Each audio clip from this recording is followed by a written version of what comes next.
Hi there, my name is Timothy, and with me I have Daryl Spanneberg from Mending Men, and we're just going to have a couple of minutes of his time just to inquire about Mending Men. Daryl, welcome and thank you for your time. In a nutshell, what is Mending Men? Thank you, Timothy. Good question. The Mending Men initiative started out of a pure concern, and that is that we have identified there's something really missing and something really wrong in our community, and that is that we are noticing that there seems to be an absence or a passivity of men or fathers. Mending Men started to address that particular issue by creating awareness and calling men and fathers alike to take their rightful role and responsibility given by God to address these issues. The aim of Mending Men is quite simple. It is to restore the mandated design by God for every man, and that is to be the pillar in the community, to be a voice in the home, and to be a trailblazer and pioneer for the generations that is to follow. Mending Men aims to play a part in restoring that initiative, and I think that is a crucial part in the setup of men's ministry. Daryl, what motivates you and our team to really get our teeth sunk into this as a ministry, and to what drives us to become more and more effective in addressing the issues around men? Timothy, I think it purely boils down to concern and conviction. We live in a community where we witness the effects of social ills daily, whether it be teenage pregnancies, school dropouts, gangsterism, you name it. And for us, we have identified the reason why we do what we do, because for us, the solution is not economical, the solution is not political, the solution is a spiritual one. And part of that solution is to understand that the reason why we have the effects that we see, the catalyst of that, is because the man's voice and his presence is gone. And what we do as Mending Men is simply to stand and say, we want to be part of the solution. There is no alternative. Well, let me put it this way. I can't even imagine what the alternatives is to address this issue. For us, there is no plan B. Plan A is to get the man and to do his rightful duty under God, fearing God, and leaving a legacy for generations to follow, fearing God. If we get this wrong, I'm not quite sure what plan B would look like. So for me, the reason why I think this is so dear to my heart and to the point, I think firstly, I'm a dad. I have two boys as well. They are growing up in a world that's wicked and evil. And the brothers that I serve with in this initiative called Mending Men, I think they would agree with me that this is not just about us. This is about the generations that is to follow. This is about the children that sees me every single day. This is about my children growing up in a community that I know has been rampant with so much evil. And I've just come to a place, and with these brothers joined together, we have arrived at a place where doing nothing is not an option. Saying nothing is not an option. We can't abscond the responsibility and wait until someone intervenes and someone comes with a solution. For us, it's clear. Either we return to God and the fear of the Lord, and then we'll see true transformation. We can't start changing and start with the reform by just dealing with the effect. We have to start what the real cause is, and the real cause is quite simple. Men, they have forgotten God. Once we recover that, I think we'll see a different home, a different community, and a different church. Why do you think there's such a big need for men's ministry in this day and age? I think the numbers are quite telling, that over 50% of what we are seeing today recorded in households cannot trace back a biological father that's present. And the need certainly for men's ministry is to help address that. Mending Men has got a very peculiar and a direct function to play in help rekindling the idea of what it is to be a father, what it is to be a man by God's design and by God's intention. And I think when you sit with stats like that, I think you must be concerned. Look, for me, it's quite simple.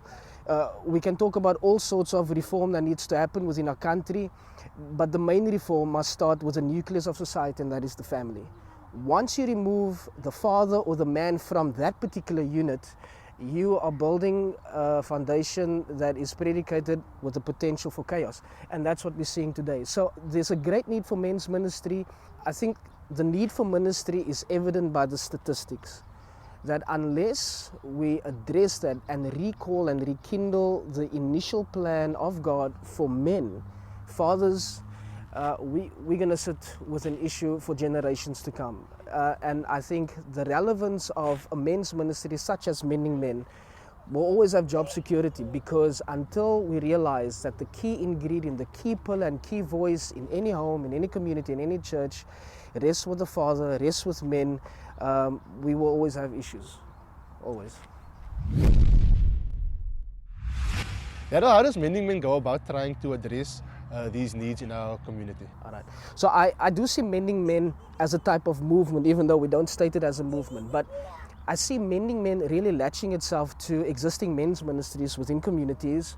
And it is really to string men together, from regardless of your denomination, but to string men together either by way of conference, by way of camping, whether you have prayer gatherings, we want to be part of that. And I do see Mending Men as being a catalyst for that.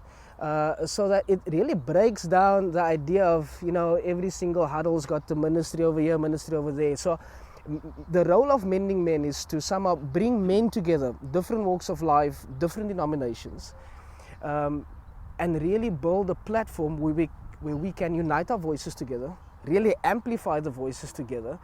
And like I said, I think the avenues by doing that is it can vary from a prayer breakfast or a conference or even a camp. Yeah.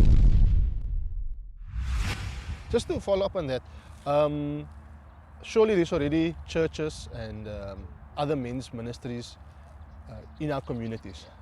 How can Mending Men integrate or support these existing ministries?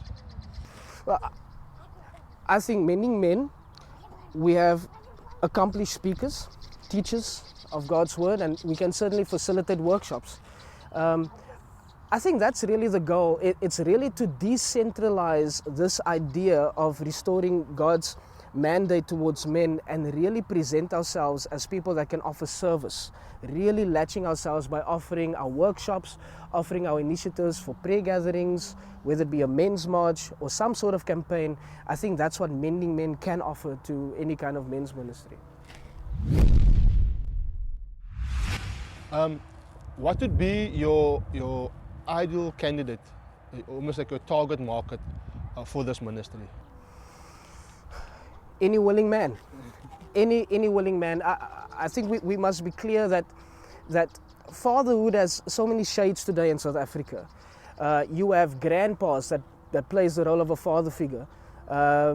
It's not everyone that have the privilege or the benefit or the blessing of having a biological father still with them.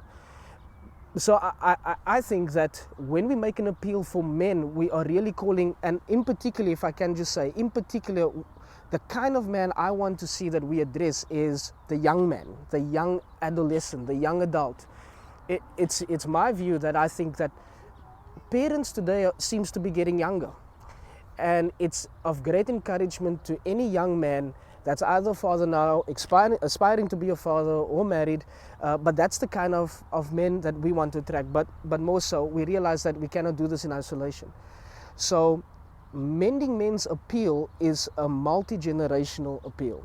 We want to see the granddads, and we want to put a granddad next to a teenage boy so that they can be cross-generational, teaching under one authority, which is God and His Word. In closing, how can men and men's ministries or churches, how can they get involved with Mending Men? I want to encourage every single man or men's leader or even a pastor, please do visit our Facebook page, follow the link to our website, send us an email. There's some information on there, there's some material on there, see what we've done in the past, and allow us to take hands, allow us to partner. But certainly please do follow the information that's displayed on the screen, because we need each other, and we would love to make ourselves available to serve alongside with them wherever they are, to help lighten the load. Daryl, thank you for your time. And with that, we want to say thank you for your time, and we hope to hear from you soon. God bless and goodbye.